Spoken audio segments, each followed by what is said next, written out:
What if Anakin's nightmares were about Obi Wan, not Padme? Let's explore the depths of it in the video. Anakin climbs into bed and moves close to Padme as he falls asleep, smiling to himself. The battle finally ended, and he was given some much-needed downtime with his wife. More importantly, he's now expecting a child. While part of him is worried about her health, she assures him that there isn't much to fear. She is a senator and has access to the best medical care in the galaxy. But as she sleeps, darkness tugs at his dreams. He finds himself on a familiar planet, Utapao, where Obi Wan is leading the charge up a ravine. As he's about to crest the horizon, an explosion bursts underneath him. His mount rears back and knocks Obi Wan off just as the ground gives underneath them. He watches in horror as the cliff gives way and his master tumbles over the edge and into the dark waters below. He disappears and doesn't resurface. Anakin shoots awake, trembling in a cold sweat. He sees the sun hasn't even risen yet, but he can't bring himself to fall back to sleep, so he lays there until it's time to head back to the Jedi Temple. Unfortunately, the day doesn't get any better, as Palpatine asks Anakin to represent him on the Jedi Council, but they refuse to make him a master. More importantly, Obi-Wan is being sent to Utapao to search for Grievous. As the meeting concludes, Anakin chases after his master. Obi-Wan, you can't go to the Utapao system. I've started seeing visions of you there. It will not end well. He tries explaining everything that's happened to him. The Jedi Master listens along and rubs his beard. That is troubling, but unfortunately I cannot refuse the Council's instructions. The capture of Grievous is too important. Then let me go with you. We can defeat Grievous together, and I can keep an eye on you. Anakin, you have an important mission here. If you leave now, the Chancellor will be displeased. But I promise you I will be careful, my friend. Just focus on your mission. Please. Reluctantly, Anakin agrees and begins focusing on Palpatine, who he's supposed to spy on. For the next few days, things quiet down, though the visions he sees do not go away. They seem to change every time. Sometimes Obi-Wan is cut down by Grievous in their duel. Other times his fleet is ambushed and wiped out. And other times Obi-Wan is attacked by the planet's wildlife. When he's not with the Chancellor, Anakin constantly asks for updates about Obi-Wan's campaign, but these remain spotty as Utapao is far off in the Outer Rim. One person who notices Anakin's increasing anxiety is Palpatine. He can see how Anakin is more exhausted and not thinking clearly, and knows his visions have worked. For a few days, he remains silent on the topic, but when they are in the opera, he decides to broach the subject. Although the opera is beautiful, Anakin can barely stay awake, his eyes fluttering open and closed every few seconds. Eventually, he succumbs to the exhaustion and falls asleep in his seat. A few minutes later, he jolts awake. Another sleepless night, I take it. You've been looking more and more weary lately. Tell me, what troubles you so deeply? I've been having visions. Nightmares. Visions? What kind of visions? They're about Obi-Wan. For the first time, Palpatine's demeanor falters, a brief flash of surprise crossing his face. He quickly recovers, curious. He used his mastery of the Force to send visions of Anakin losing one he cared about the most. He had expected it to be Padme. But Obi-Wan. Obi-Wan? I see. Just him. What of Senator Amidala? With her impending birth, I am quite worried. No. Padme is as safe as she can be. She's already hired doctors to monitor her, and I trust her. But Obi-Wan, he's in battle. I see him in danger. Dying. I can't shake it. I see. It is natural to be concerned for your friends, but perhaps these visions are a reflection of something larger. He might have been led astray, perhaps, sent to his doom by the Jedi. It's warning you of how the Jedi have lost their way, sending their master negotiator to a war. Perhaps. I know I mentioned my faith was shaken, but Obi-Wan is on the council too, and He fights to improve the galaxy. He doesn't deserve this. Perhaps. But how much longer before the Jedi as a whole turn on themselves? They are too narrow-minded and have grown paranoid. I fear they may seek to overthrow me, to control the Republic. Maybe. But not Obi Wan. He would never be a part of something like that. Your loyalty to him is commendable. Obi Wan may be an exception, but can you say the same for the rest? Their loyalty is increasingly to their power. How long will it be until they go after those who hold such attachment and decide to sever them? Anakin stiffens, his eyes narrowing slightly, suspicion creeping into him as the implication is not lost on him. He can tell a warning when he sees it. I only mean that you are a man of strong feelings, Anakin. And those feelings, they can be used against you.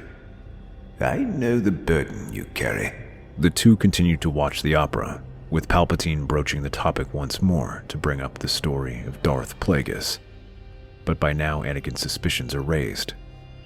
When the show ends, he quickly departs, concern warring within him. One thing is clear, Palpatine is hiding more than he admits, and Anakin realizes that the Jedi Council might be right to be suspicious. He immediately contacts them once he is safely away from prying eyes. Master Windu, I apologize for the late hour, but I've heard some troubling things about Chancellor Palpatine. Anakin, I hope you didn't wake me just for baseless rumors. He's mentioned the story of Darth Plagueis the Wise. I admit I've never heard that name before. Perhaps the Chancellor was trying to confuse you.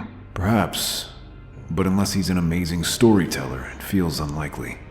He seems to have quite an intimate knowledge of this Sith Lord. He talks as if he's known him, but there's more. I've been receiving visions of Obi Wan, and I believe he may be in danger. What do you propose? I want to go to Utapao to help Obi Wan. Skywalker, that is a risky move. We cannot act until we have solid evidence for the Sith Lord.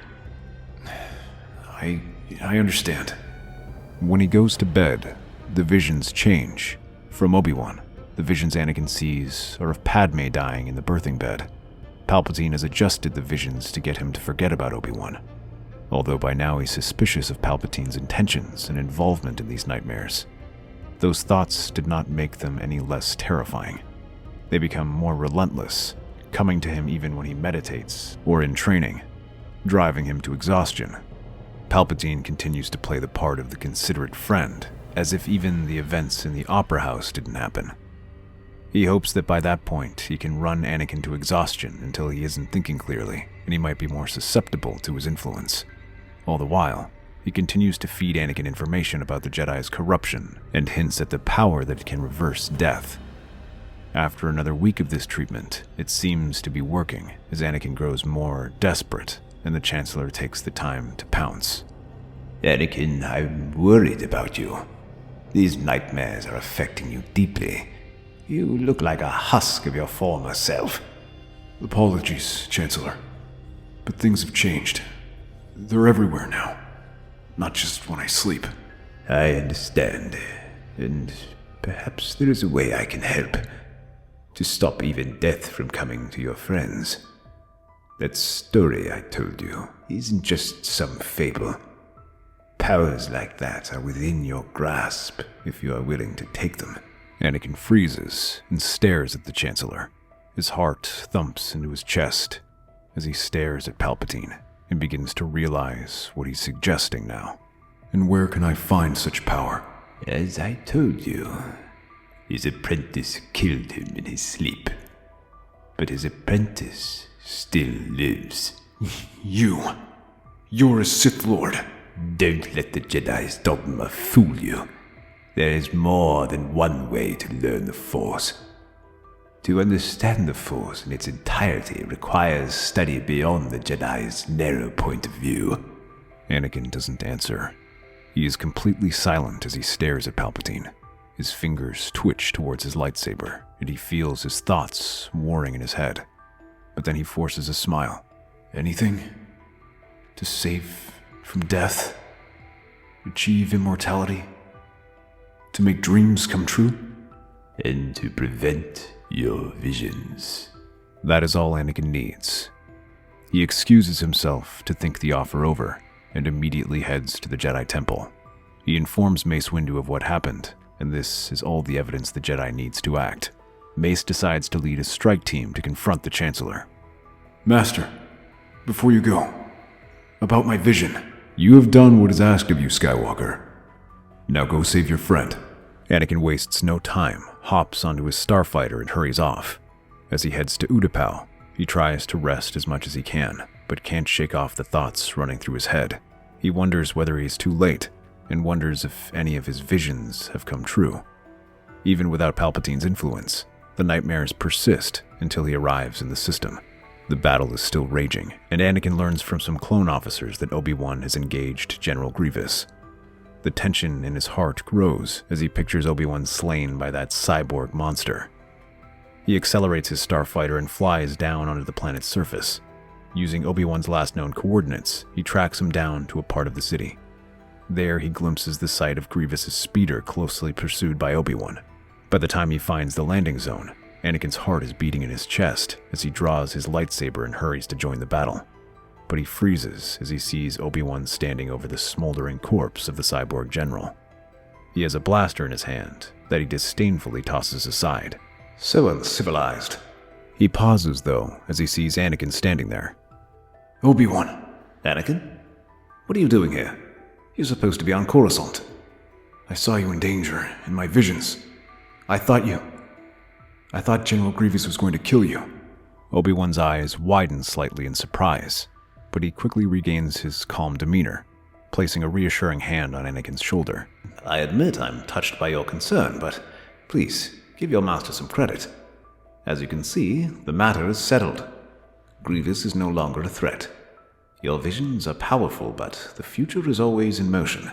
We can't allow them to cloud our judgment. Anakin nods, though he still feels something isn't right. Before he can respond, Obi-Wan's face grows serious. I sense there's more to your story than just worrying about your master. We need to leave. Now! Cody can handle the rest of the battle, but there's something you must know.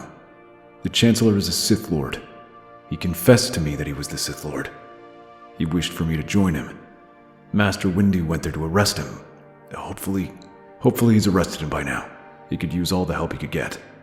That's madness. The Chancellor? All this time? How could we have failed to notice it? All right. I'll contact Cody. Cody, the battle's over. Grievous is dead. I need you to oversee the rest of the cleanup.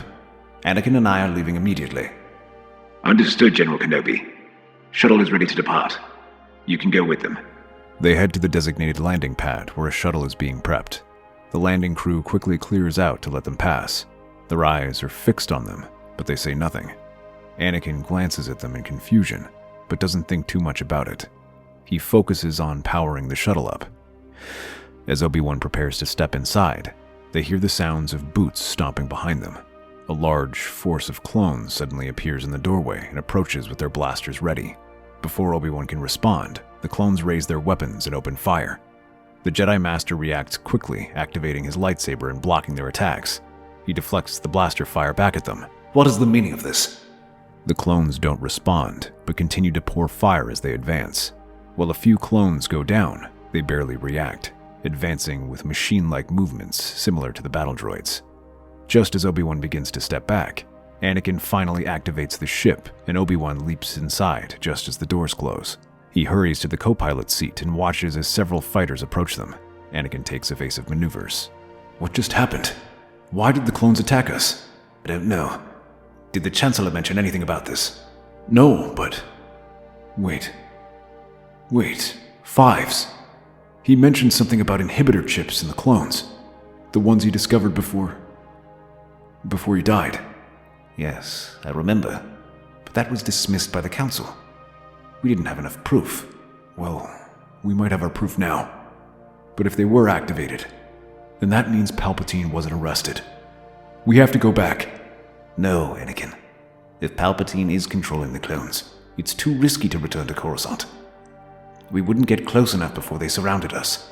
But the Temple and the rest of the Jedi Council, there isn't much we can do for them if we go back. But we can do something more important that can end the war. We need control of the clones, Anakin. If Fives was right about the chips, Kamino is our best chance. We can disable them from there. Anakin is silent for a moment, his jaw clenched, but eventually he nods. All right. He sets the coordinates to Kamino, but as they depart, he secretly sends a message to Padme, warning her about what is happening, and discreetly sends her the recordings he's gathered of his and Palpatine's conversations. But after that, he turns his attention back to their journey to Kamino. By the time they arrive in Utapao City, a storm blurs their advance, allowing the pair to sneak inside, moving like shadows as they pull their hoods up. Despite their silence, frustration builds within him as their footfalls are barely audible on the wet floor. They enter through the unguarded maintenance hatch, carefully navigating through narrow corridors. The two use their previous knowledge of Utapao City to guide them through the halls, dodging patrols of clones as they make their way to Lama Su's office. They pass several patrols of clones. Anakin holds his breath as they duck behind the crates, his hand instinctively brushing the hilt of his lightsaber. The soldiers march past, their footsteps synchronized in the sterile white halls. Once the clones pass, they make their way up to a nearby lift and approach Lama Su's office. The Prime Minister jumps to his feet and reaches for the alarm, but Anakin shakes his head. I wouldn't do it. Master Kenobi, Skywalker, I thought you'd be wiser than to interfere. The clones have turned on us, but I think you know that. Shut down the inhibitor chips, now. You misunderstand, Skywalker. The clones are doing exactly as they were programmed. They are loyal to the true order of the galaxy, not a dying sect of misguided warriors. We know about the inhibitor chips, Prime Minister. Override the order. If you don't, the galaxy will fall into chaos, and we can end this before more lives are lost. I serve the Republic, and the Republic has a new leader. The Jedi are no longer part of that vision. You serve Palpatine, and I assure you he is no friend of yours. Anakin's temper flares, and he approaches with his lightsaber. Obi Wan places a hand on his arm, but Anakin brushes it off. We don't have time for this. The Jedi are dying while you sit here playing politics. You'll disable the chips, or I'll make you. Very well. I will enter the override, under the expectation that you will protect me should an invasion commence. We'll see when the battle is over. He moves to a control panel embedded in his desk, entering a series of commands. The screen lights up with the display of the clone army status, numbers flickering and shifting as he works. Just as Lama Su presses the final command, the lights in the room flicker. The air around them grows colder. Lama Su's finger freezes over the controls, his eyes widening in horror. Suddenly, Lama Su clutches his throat, gasping for breath. His long neck twists unnaturally as he's lifted into the air by an unseen force. The Jedi ready their lightsabers and look around. Behind them, Palpatine smiles and has his lightsaber ready as he strangles Lama Su. You disappoint me, Prime Minister. Lama Su's body convulses as Palpatine tightens his invisible grip on him, and then, with a sudden snap, Lama Su's lifeless body crumples to the floor. Palpatine steps forward, his lightsaber igniting with a blood-red blaze. His sinister smile twists across his face as he regards both Jedi. Anakin's anger spills over as his blue lightsaber ignites, casting a cold light across his features. He charges, his blue blade crushing against Palpatine's crimson saber. The impact sends a shockwave through the room, shattering one of the nearby consoles. Despite that, Palpatine doesn't seem moved. Curing, Obi Wan rushes towards him.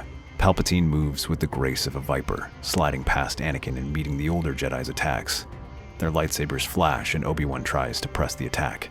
The Chancellor is stronger than he seems, though, and hooks one leg under Obi Wan and sweeps him down. The Jedi Master gasps and tumbles to the ground, but Anakin takes this chance to attack from behind. He throws a flurry of brutal slashes that momentarily take Palpatine off guard. But as he defends against the attack, he notices the sluggishness and sloppiness in Anakin's attacks. The sleepless nights have exhausted Anakin, and he is far from his peak. Seeing this, Palpatine laughs and dances back, leaping over Lamasu's desk and throwing a burst of lightning at Anakin, who must go on the defensive. He follows by lifting the Prime Minister's desk with the Force and hurls it forward. Anakin's eyes widen, but Obi-Wan's lightsaber slashes it apart. He leaps to his feet and gets up. Getting into a defensive position, Obi-Wan and Anakin stand side by side as Palpatine rushes at them in a fury of attacks. His movements are like lightning, not slowing down and pushing the Jedi back. Despite his exhaustion, Anakin continues to push forward, trying to defend against Palpatine's relentless attacks and help his master. But there is a break in the attacks. He counters with raw power, his swings coming heavier than the last. Obi-Wan tries to supplement his attack by striking at the flanks, but Palpatine twirls his weapon and parries Anakin's onslaught with ease. And then he slashes at Anakin's side, striking his waist and sending him stumbling to the ground. He follows with a kick to Obi-Wan, which sends him crashing against the wall. He hurries to deal with Obi-Wan first. Let's make your dreams a reality, Anakin. Obi-Wan tries to block these attacks, parrying the first few and dodging the following with the ensuing strikes. But eventually, one stroke disarms Obi-Wan, and Palpatine grabs him by the throat and levels his weapon along his neck. Palpatine pulls back for the final strike. The room erupts with blaster fire. Clone troopers flood in, their rifles aimed directly at the Sith Lord. Palpatine's eyes widen as the first shots hit him, staggering him back. He raises his saber to deflect. He throws the clones back, but more flood in. As he gets ready to defend himself, Anakin rushes at him and forces Palpatine to defend, freeing the clones to finish him off. With a final pained scream, Palpatine collapses, his body smoking from the relentless barrage. The clones pause, and their commander salutes. We arrived as soon as we could, Generals. Are you all right? So, it's back to General. What's going on, Commander? The trooper raises his holodisc and reveals Padme's figure, her face tense but filled with relief. Anakin? Obi-Wan? Are you all right?